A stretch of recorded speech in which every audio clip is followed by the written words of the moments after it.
Today we're looking at Section 4, Chapter 28, the Soviet Union under Stalin, as far as our theme that we have going as far as the rise of totalitarian regimes, and obviously that applied to the Soviet Union under Stalin.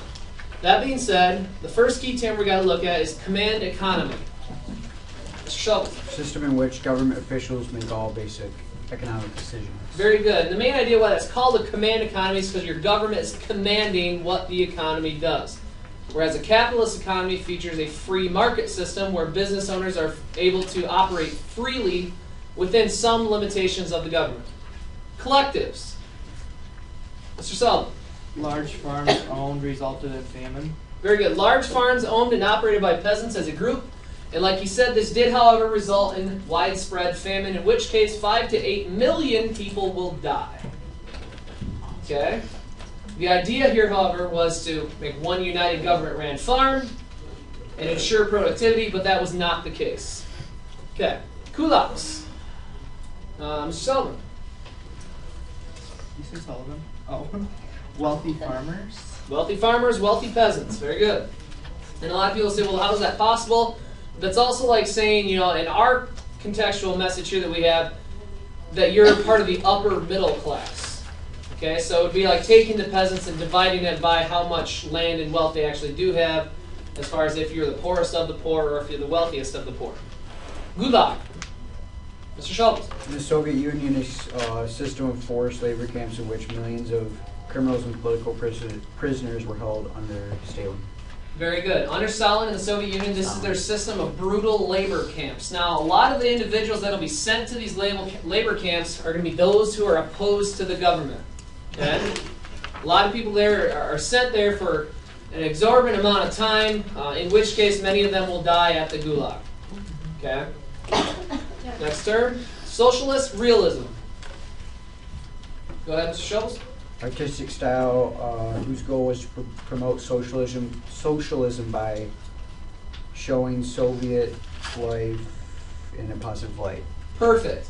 So now we're going to use art to make you all feel as though your life, your current condition in the Soviet Union, isn't quite as bad as it really is. Okay? We're going to make sure that the media is producing things that you see to say, well, your life's pretty good thanks to the government, because we're trying to maintain loyalty here. That's the big idea, and you might want to write that down. Maintain loyalty.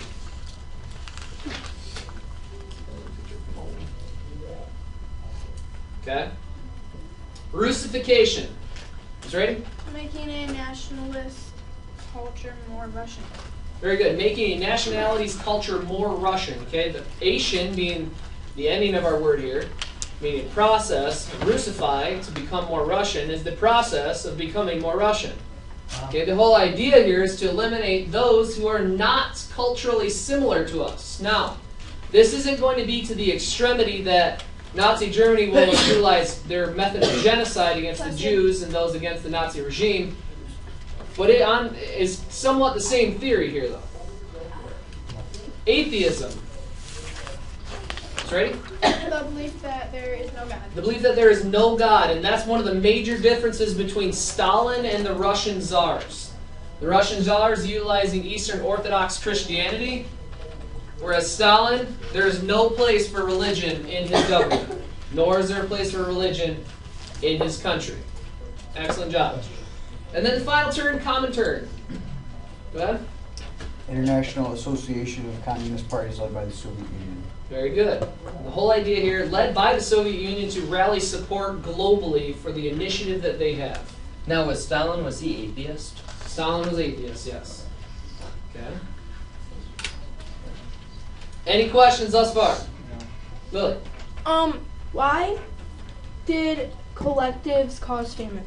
Collectives cause famine because, and you got to think of this too, if you have one plan for farming, like if you look at how different farmers around here use different fertilizers and a different style of planting their crops, and as far as when they plant it, you have one plan for the whole nation, and that one plan fails. You know what I mean? Then everything fails. Yeah, you have basically one national harvest, and if that harvest is bad, you have famine because it's organized by your government. That's the main reason that all those people are going to die as a result of famine. Great question. Okay. Objectives. Number 1, explain how Stalin gained power. Go ahead, Mr. Robinson. Yeah. Stalin tried to boost moral and faith in the communist system by making himself a godlike figure. He created the idea of gulag and used it. The Great Purge increased Stalin's power. Among the purge, there were experts in industry and engineering. Stalin required artists and writers to create their works in a style called socialist realism. It was a goal to show Soviet life in a positive light and promote hope in the communist future. Excellent. Now, a few things that we're going to look at here. The use of terror and gulags, obviously that's going to relate to loyalty and fear of your government. So we're going to make these little notations here so you all can understand this better. Now, one icon here, why would the government want to restrict or not even allow personal freedoms? What do you think, Alex? So you don't like revolt or group up against the government and rise up against the government? Very good. Equality is the main idea there. If we're equally miserable, or we all have the same condition in life, there's no room for envy, there's no room for jealousy, and there's no room to attack your government. Okay, so if we restrict everyone's personal freedoms and just get rid of them, you only have one primary boss, and that is your government. Okay, the Great Purge and Russification, we want to make sure that we're relatively same again. So we're going to have equality one more time here. Equality, loyalty. Okay, that's the major idea there. If you can eliminate cultures that are non-Russian, that could potentially cause a revolution against you, you don't have to worry about them. So you're getting rid of your enemies. And these right here will lead directly right back up to the previous, the use of gulags. Okay? And then obviously the utilization of atheism, which means what? Good, good. Okay?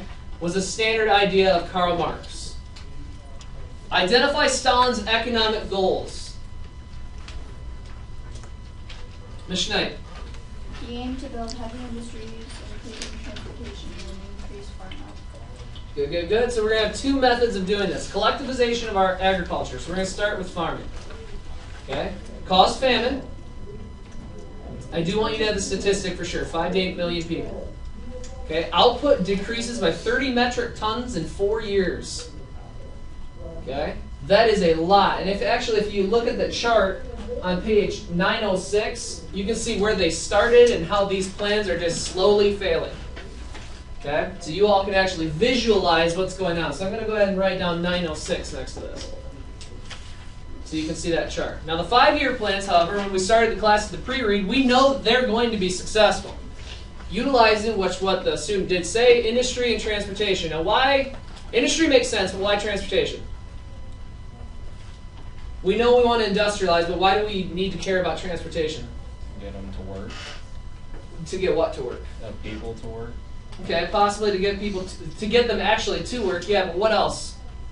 What's important about transportation as far as industrializing? To get goods across the country. To actually move what you're industrializing, very good, and to trade within your country as well as on the global market. Okay.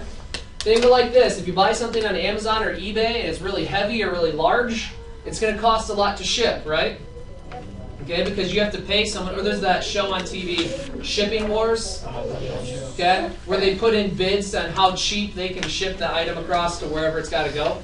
Same thing here, but if they had to make all of those travels on dirt roads, it would take a lot longer and cost a lot more. Okay, command economy. Now, who's in charge of the command economy? Government. Government. Very good. Make sure we have that down. Government is in command of the economy. Steel and coal production increases nearly 4 times by 15 metric tons over 10 years. So one thing you guys got to write down here: ag, fail. Industry, check plus. We got it done there. Okay? Now that chart for you all to look at is on page 905. So you can see how that is increasing compared to agriculture. Ultimately not. All right? We will come back to this, but we're going to keep moving forward right now.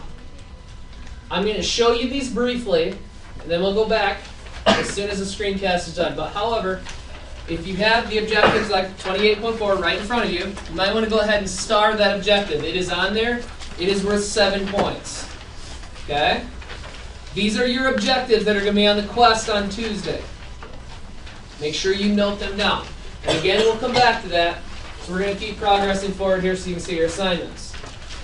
The front up top, nothing's new there as far as which questions you have to do. The next QRev, the next PR. And we have a lot of time in class, you'll be able to work on that. Flashcards, don't forget these. These are due when you take the quest. If you get them done beforehand, I'll check them over and mark that you have them done. That does include the objectives too. So make sure you have those. That quest is next Tuesday.